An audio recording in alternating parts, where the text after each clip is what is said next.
First, episode 2, committees, constituencies, and the quiet centers of power. Okay, so let's keep going from episode 1. In the first episode, we talked about the surface level of the news, the SAVE Act fight that's going on right now, with the House that's trying to pressure the Senate, the executive branch pushing policy through orders and enforcement. And we talked about how these stories only make sense if you understand the machinery underneath them. So this time, I want to go a little deeper into Congress itself. Because when people look at Washington right now, one of the big questions, or many of the big questions sitting underneath everything we see happening, is who is Congress really listening to? The voters back home, the party leadership, the donors, the committee system, its own habits. It's hard to tell. So this question matters because when people use a phrase like elite capture, which I did earlier in an article this morning, what they usually mean, what I meant, is that the system no longer feels close to the public, which is what it is intended, it was designed to do. So it's been captured. It feels managed from above. It feels filtered through people and institutions that are harder and harder to reach and to move. And that's where Richard Fenno becomes useful. He's an author that I've been highlighting in this series of Power of the Purse. Fenno spent years in the 60s, 70s, and 80s studying Congress from the inside. What made his work so valuable is that he did not just study roll call votes and public statements. He studied how members actually thought about representation and how they behaved inside the institution. So, sort of revolutionary, especially for the time. Lots of people have built on his work, but I'm going to go back to using him as an original source in this series because I just like to go back to the originator. So you might find other people talking about these issues. It's some of the same concepts.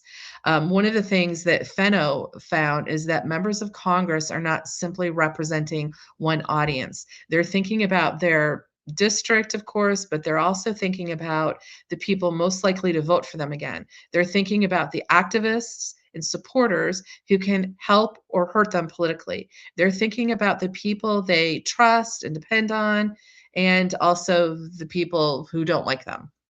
So representation is not a simple one-to-one relationship. It's multi-layered.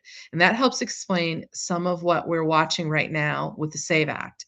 House members are under constant pressure to do things, because whatever the things are, because they run every 2 years and they live the closest to public opinion, especially if the issue is active and if their voters care about it.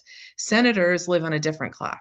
They have more time, more distance, more room to delay, and just more opportunities to distract. So when the House pushes and the Senate slows down, that is not just a disagreement over one bill, it's also a difference in how the two chambers experience political pressure. Fenno helps make all of that clearer because he shows that members are always trying to maintain a working relationship with the people who keep them in office. But that's only part of it. The other part is what happens once they are inside Congress. Most people think Congress works mainly through floor debate and public votes, but it doesn't. A lot of the real work happens in committees and subcommittees and leadership offices in private negotiations. That is especially true in appropriations. This is where the Cardinals of Congress idea comes that I teased out in episode 1. Inside the appropriations world, senior subcommittee chairs were sometimes described as cardinals. The term was used because these members held a quiet authority inside the institution.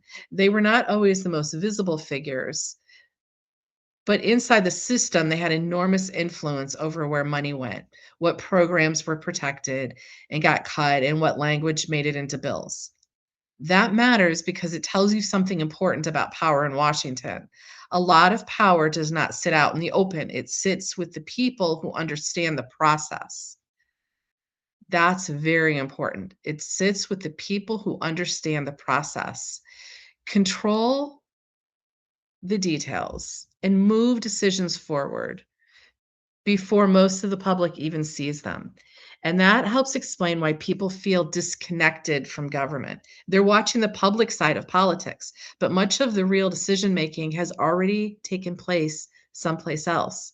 Some of that is unavoidable because Congress is a large institution and it has to divide responsibility, it has to specialize. But over time, that specialization creates its own internal culture. That is what we want to focus on.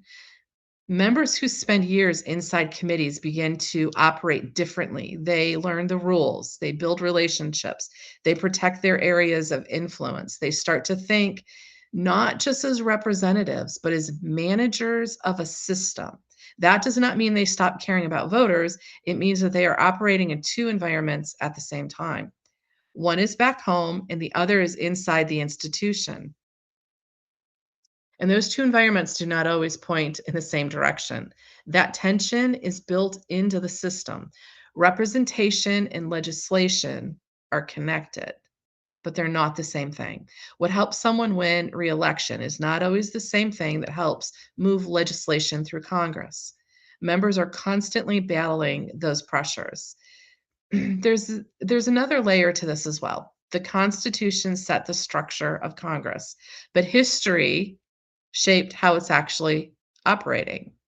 Over time, things like incumbency, party control, redistricting, reforms, and leadership battles have all influenced how Congress functions day to day. So, what we see now is just the original design. It's not just the original design. It's more than that. It's not just the original design. It's the result of decades of development. And that matters when people talk about elite capture, because what they are reaching to is often a system that has been built of layers of process, relationships, and gatekeepers over time. It's not always visible, but it's there. That does not mean elections don't matter. They do. The House turns over every 2 years for a reason. Midterms matter because they determine who controls committees, who sets the agenda, and who controls spending decisions. But Fenno's work reminds us that elections are only part of the story. Once members enter Congress, they operate inside a system that shapes their behavior as well.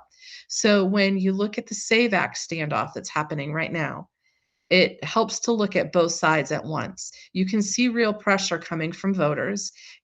With the polling, you can see that that the SAVE Act is tremendously popular. And you can see House members responding to that pressure. You can see the Senate acting more slowly. And behind all of it, you can see a structure that channels power through committees and through people who understand how that system works and how to use the system.